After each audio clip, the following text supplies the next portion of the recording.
تحياتي أعزائي متابعي قناة مخبوزات الباشا. وصفتنا اليوم لذيذة ومميزة بمكونات بسيطة وسهلة ومتوفرة في كل بيت. رح أقدم لكم اليوم كيكة الجبن اليابانية اللي انشهرت بكل أرجاء العالم بسبب مذاقها الرائع وقوامها الكثيف والرطب اللي بخليها تهتز كأنها قطعة جيلاتين. وهلأ خلونا ننتقل مباشرة لطريقة التحضير. رح جهز حمام دافئ لرفع حرارة الجبنة. رح استخدم بهالوصفة 150 جرام من الجبن الكريمي. رح أقوم بهرسة وتقليبة لحتى تذوب الجبنة شوي وتختلط بباقي المكونات بسهولة. بضيف لها 25 جرام زبدة وبستمر بالتحريك والتقليب. من الضروري تختلط المكونات مع بعضها بشكل جيد لحتى أحصل على قوام كثيف ومتجانس. وهلأ رح أضيف 75 جرام من الحليب السائل.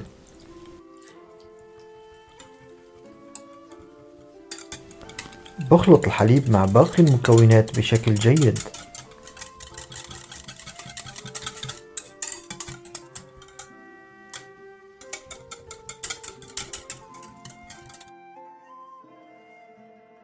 وبضيف له من صفار 3 بيضات.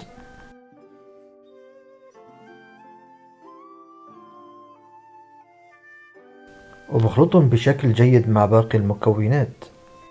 درجة حرارة المكونات بالمزيج حوالي 40 درجة مئوية، أعلى من درجة حرارة الجسم بقليل. رح أضيف مزيج الطحين والنشا. رح أحط 20 جرام طحين و20 جرام نشا. بخلطهم مع بعض بشكل جيد لأتأكد أن الطحين اختلط بشكل جيد بباقي المكونات. وبعدها رح أقوم بتحضير المارينج. رح أحط بياض 3 بيضات، أضيف لهم القليل من عصير الليمون. رح أخفقهم على سرعة منخفضة لحتى يصير لون البيض أبيض.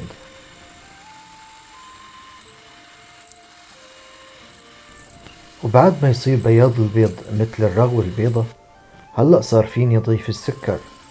رح أضيف 60 جرام سكر على 3 دفعات.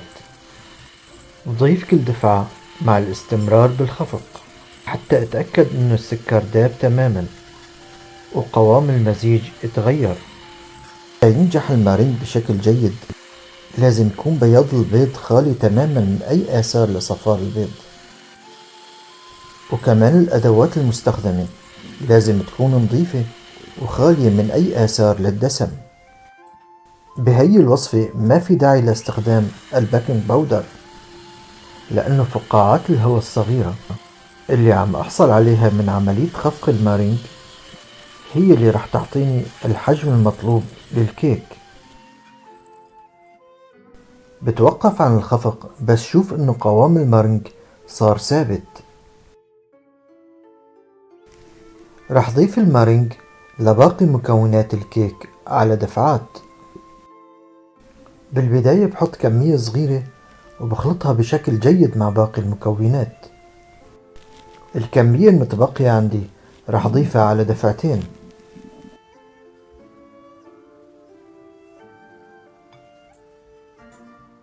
ورح أقلبها بشكل خفيف من تحت لفوق.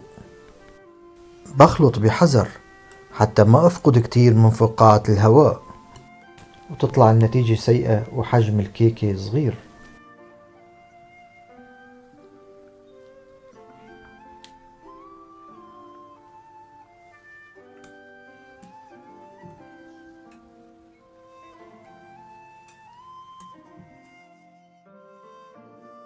بستمر بالتقليب الخفيف من تحت لفوق لحتى أتأكد أن المكونات اختلطت مع بعض بشكل جيد. المكونات المستخدمة بهالوصفة كافية لصنع قالب كيك بقطر 20 سنتيمتر تقريبا. حضرت قالب الكيك قبل تحضير الوصفة. دهنته بطبقة خفيفة من الزيت وحطيت ورق الخبز على أطراف وأرض القالب. القالب المستخدم بينفتح من الأسفل، وباعتبار إنه الخبز لازم يكون بحمام مائي، راح أحط ورق ألمنيوم من الأسفل اللي راح تمنع وصول الماء لأسفل القالب.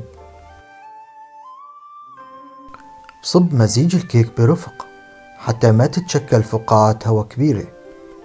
بخبطه خبط خفيف، وبحرك السطح بعود خشبي لأتخلص من فقاعات الهواء الكبيرة. حطيت القالب بصينية أكبر، وراح أحط بالصينية ماء مغلي بعمق من 2 ل 3 سنتي تقريبا. حميت الفرن مسبقا ل 180 درجة مئوية. راح أخبزه 30 دقيقة على درجة حرارة 180.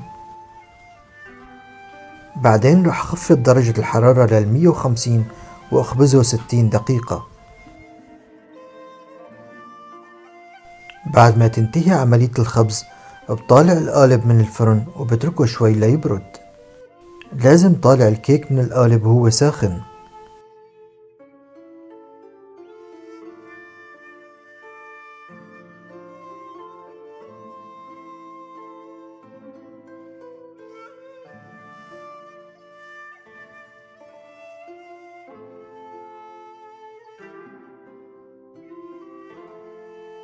حقيقة النتيجة رائعة.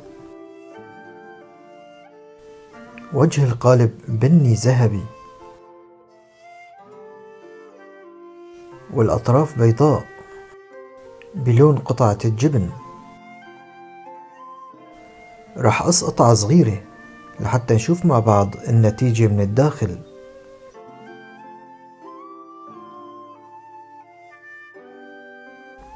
مثل ما لكم شايفين القوام هزاز ومتماسك، وهذا هو القوام المشهورة في كيكة الجبن اليابانية. أما الطعم فهو رائع جدا. قطعة الكيك طرية جدا وتذوب داخل الفم. مذاق مختلف ومتميز. بتمنى منكم تجربوا هالوصفة لتستمتعوا فيها. وصفتنا اليوم انتهت. بتمنى انه تكون نالت اعجابكم. وهلأ صار وقت اني وداكم على امل انه نلتقي بوصفات جديدة. إن أعجبك الفيديو لا تنسى الاشتراك في القناة والإعجاب به وتفعيل الجرس.